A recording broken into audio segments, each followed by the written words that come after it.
you have a lot of excessive attachment to one sensual objects, you can land into big problem. And he gives the example one by one. By saying, for example, the butterfly is very attractive, the sensual object of a form, like butter lamp. If you burn a butter lamp, then the butterflies will immediately come, seeing this as a beautiful object, you see. And they die there. You have seen this. Butterflies and other flies, they come and die there. So that is the disadvantage of getting too much obsessed with even one sensual object, like a physical form. The butterfly dies. Then look at the fish. It's very obsessed with the taste. So the fisherman put something on the hook, as a bait, and lie, waiting there for the fish to come out. Then the fish, as soon as he tastes that piece of meat, whatever, the fisherman throws him on the land, and the fish dies because of obsession with the taste. Elephant is said to be very fond of touch. It's a very powerful animal, but if you just gently massage the elephant, it will lie down. And then the human beings, they hook the elephant and enslave the elephant. So that is the problem of obsession with the touch.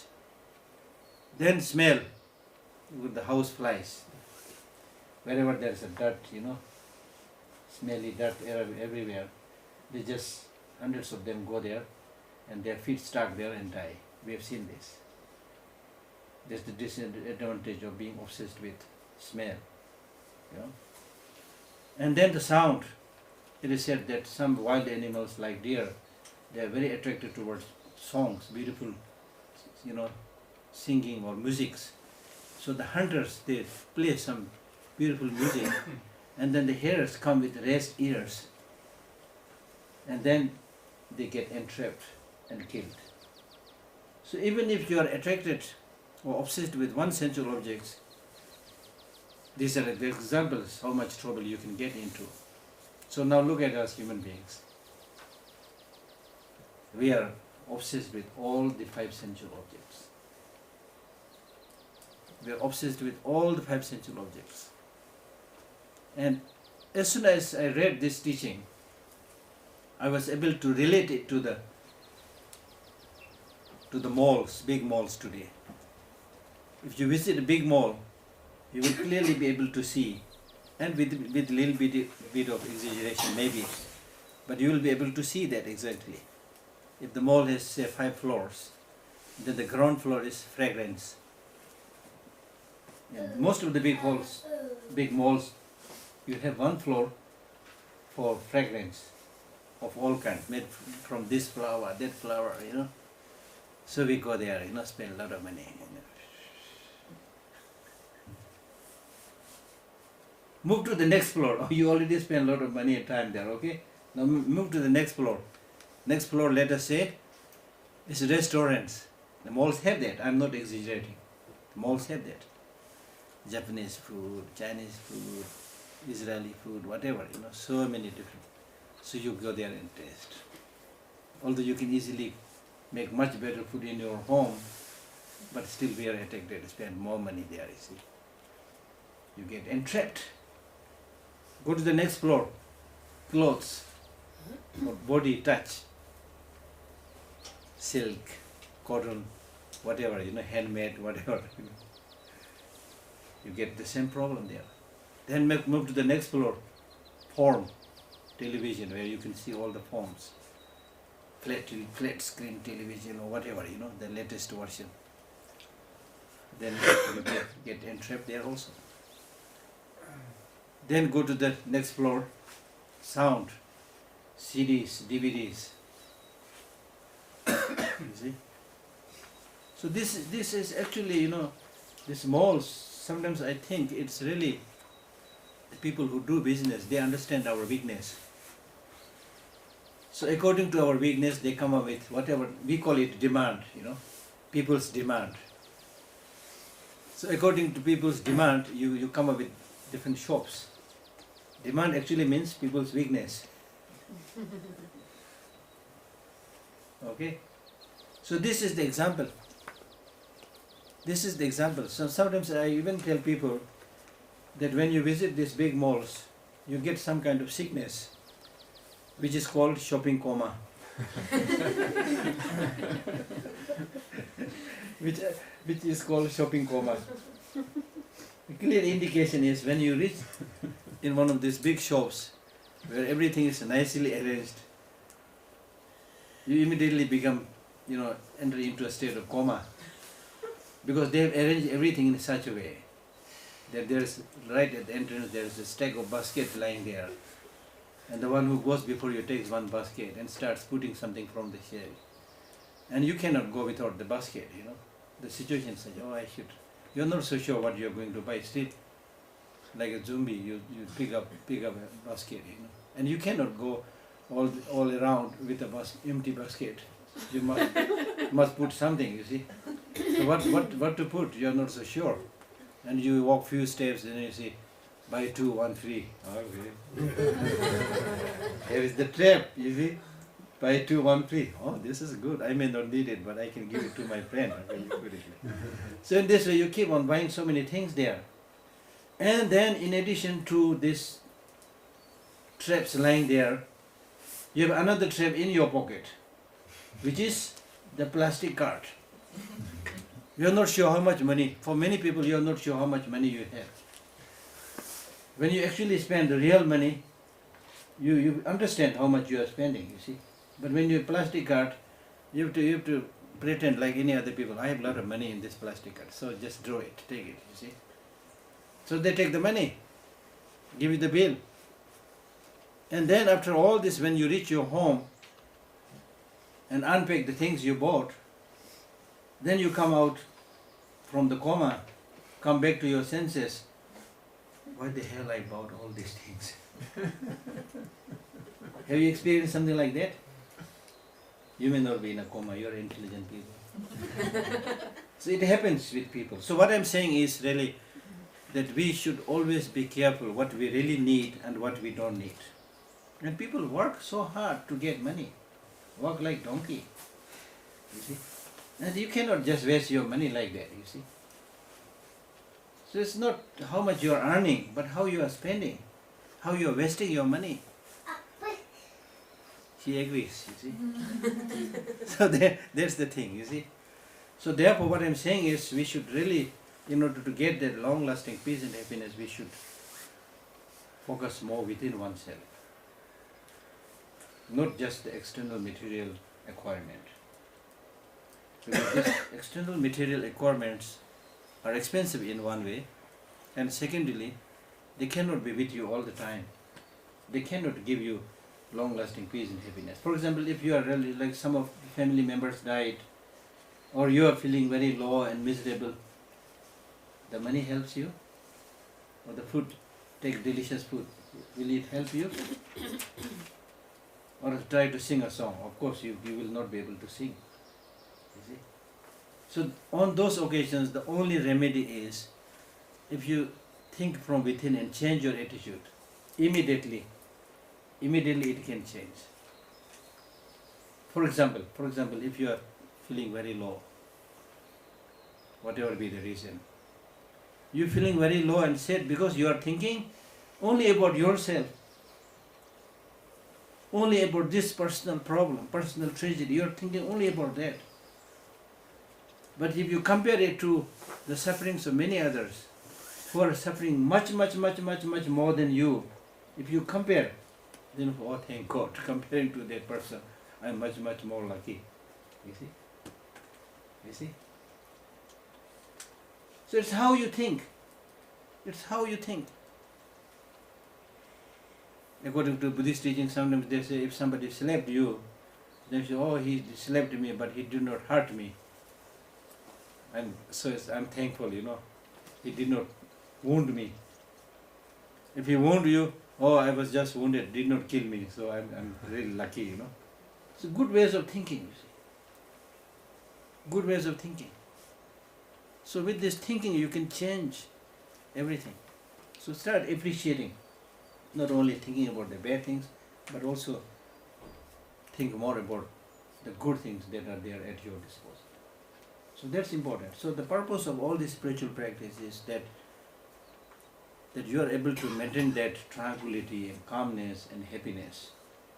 Maybe, I'm not asking perfect happiness, which may be difficult, but relatively calm, peaceful, tranquil. So those state of tranquility, relative tranquility and peace and serenity, you can maintain even in very difficult situations, if you have the right attitude. If you don't have that attitude, then nobody can help you. Very difficult. So, you should be your master. You should be your friend. You should be your guide. You should be your teacher. That's the teaching of the Buddha. That's the teaching of the Buddha. So in order to do that, you need to develop some sense of humility, receptivity towards good things. That's why before we start the teaching, we do the prostration in Buddhism. This is to reduce arrogance. When you bow down to somebody when you are not arrogant, but when you are arrogant, you will not bow down to anybody. You will go like this. Proud, arrogant. Pride goeth before a fall. You know that English proverb? Pride goeth before a fall. That means when you are proud and arrogant, then you will trip and fall, because you are not looking down on the earth. Obstructions may be there, so you will fall. Okay? So therefore the purpose of this kind of prostration is to develop that sense of humility. And if you have that sense of respect to others, sense of humility, you can always get so many knowledges, inspirations from other people. The Buddhist teachers, they say that you can just find yourself, whether the beautiful green grasses and flowers, they grow on the exposed top of a mountain or down in the valley. Where do they grow mostly? Down in the valley. So if you are humble like the valley, there's a possibility for the growth of all the spiritual flowers, all the green grasses of knowledges.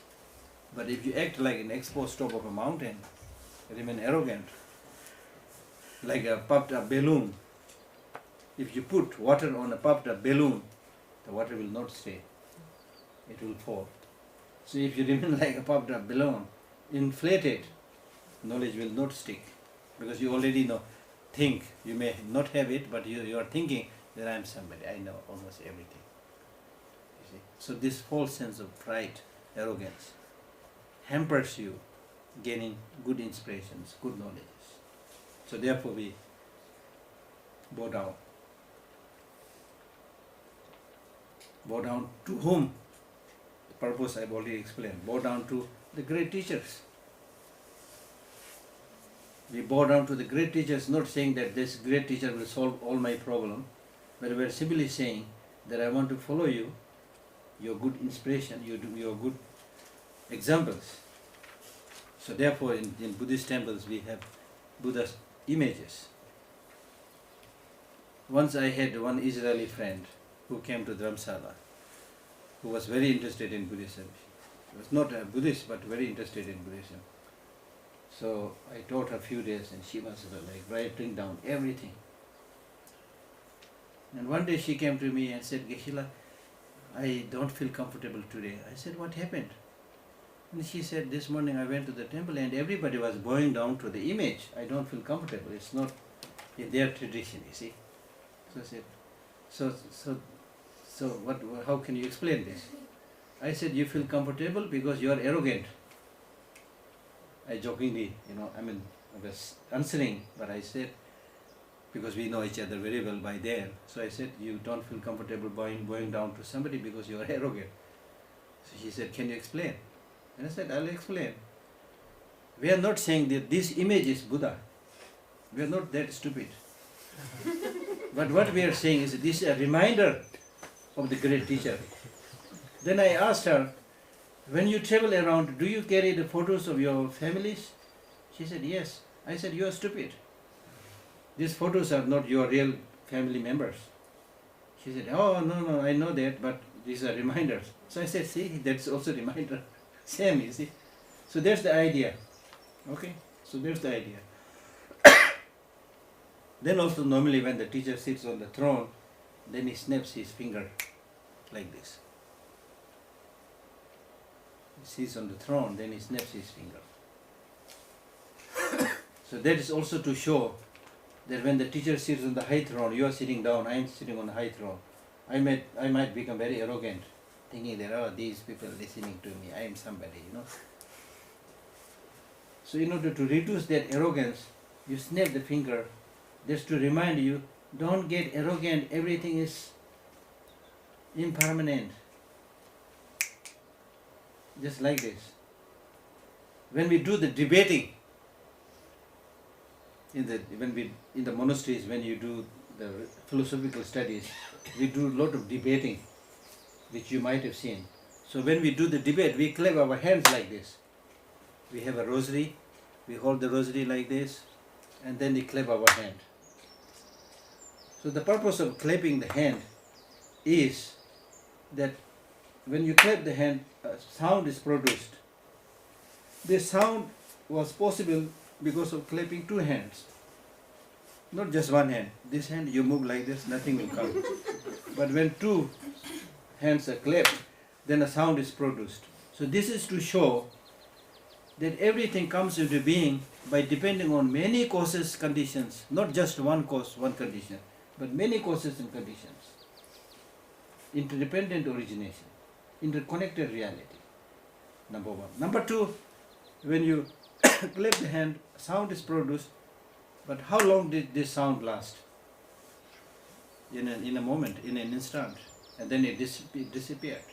So therefore our life is also like this sound. It's changing every minute, every second. You are growing older and older. So according to the Buddhist teaching, they say that your aging started immediately after the birth.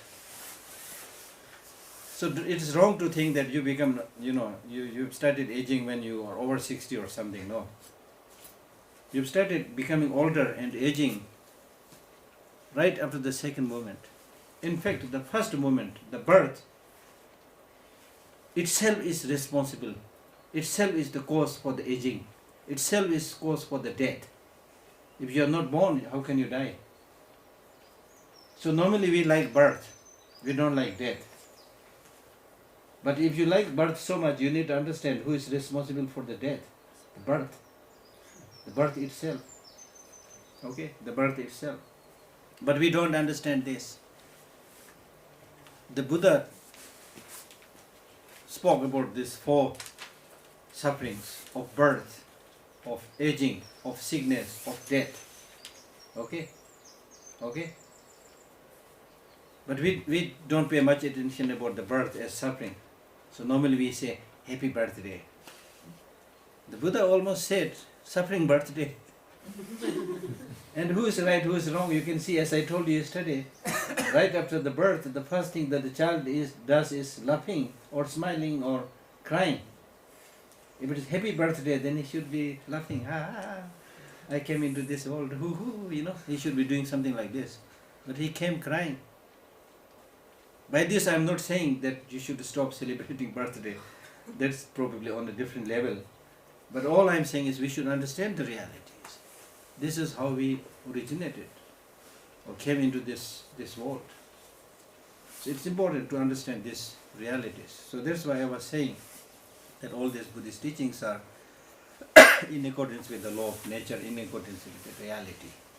So in order to flourish in life, open your eye to the reality, to the law of nature, and try to live in harmony with the law of nature. If you destroy the environment, is it in harmony with the law of nature? No. You see? If you kill somebody, is it in harmony with the law of nature? No. If you think that you are going to live permanently forever, and therefore you need a lot of money, big building, is it in accordance with law of nature? No.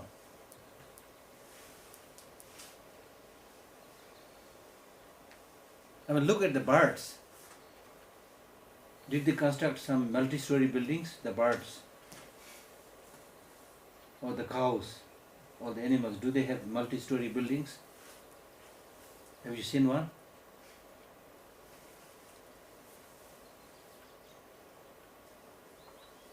Do they have big hospitals when they become sick?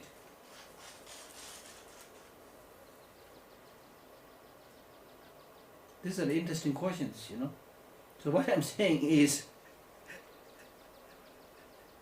that if you live in accordance with the law of nature, there will be less illness, less sickness. But if you try to be overly smart and go against the law of nature, you will suffer.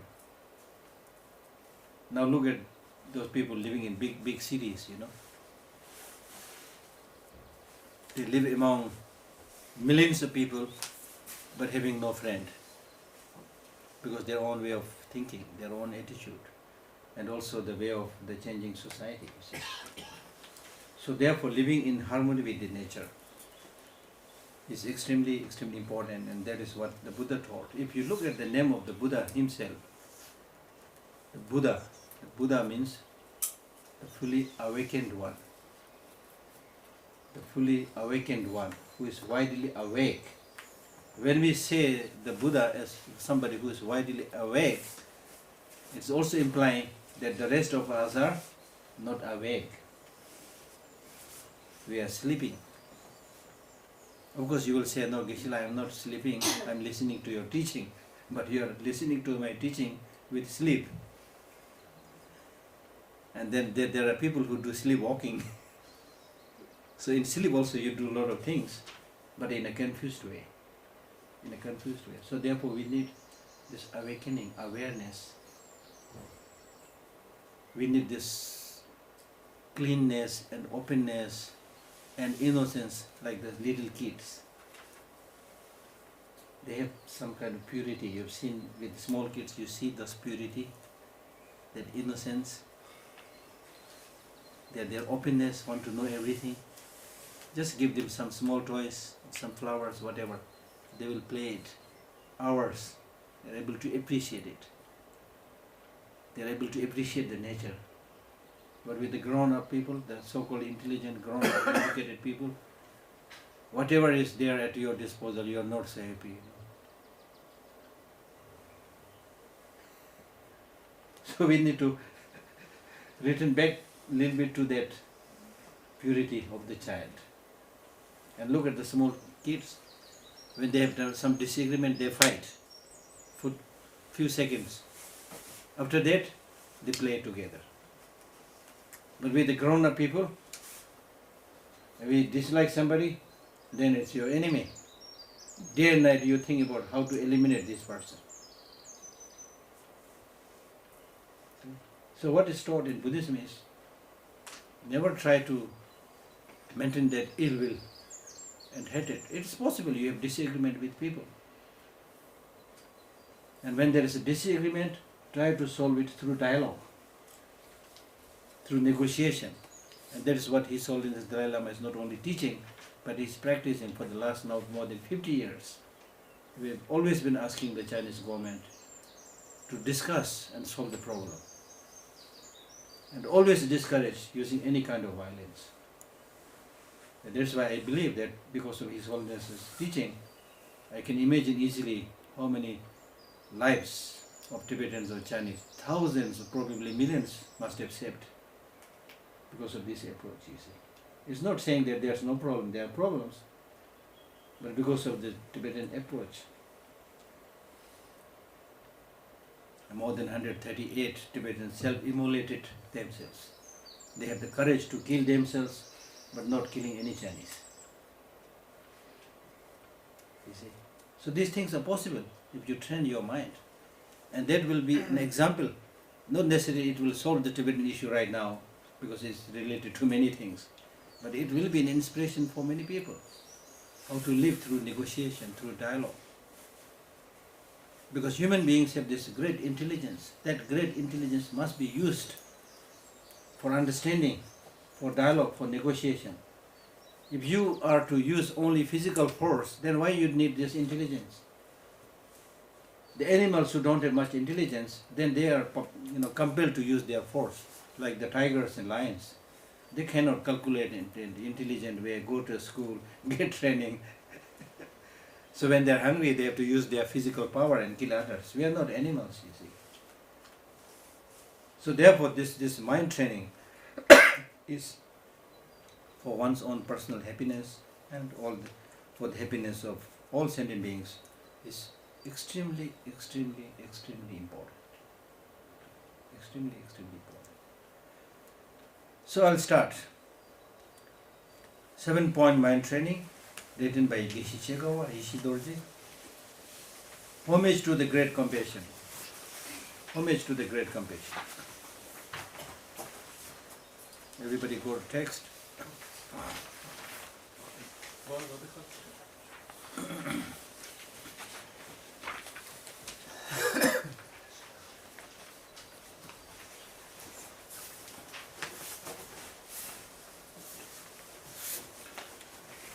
So okay, now this kind of spiritual practice is not one-time practice. It's not something that you attend for one workshop and then everything will be clear to you. No, it is something that we must do on a regular basis. Regular basis. So therefore, those of you who are interested in knowing more, then these are some books.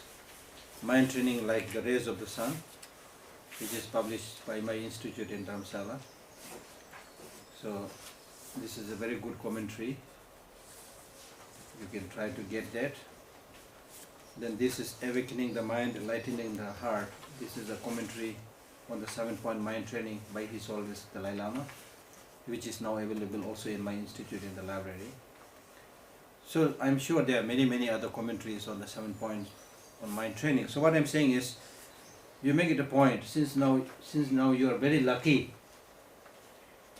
I'm very lucky that we all together got this opportunity to study this very precious text.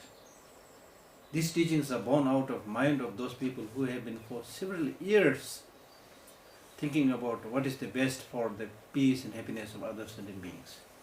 Not just human beings, all sentient beings. So these teachings are born out of such great minds and great practitioners. So to be able to get time, number one, because in today's time everybody is busy, as I said. Everybody says, I have no time. Especially for good things, nobody has time. For bad things, everybody has time. For not so meaningful entertainment, everybody has time. But for more important, interesting things, people have no time. So we are fortunate we got time, number one.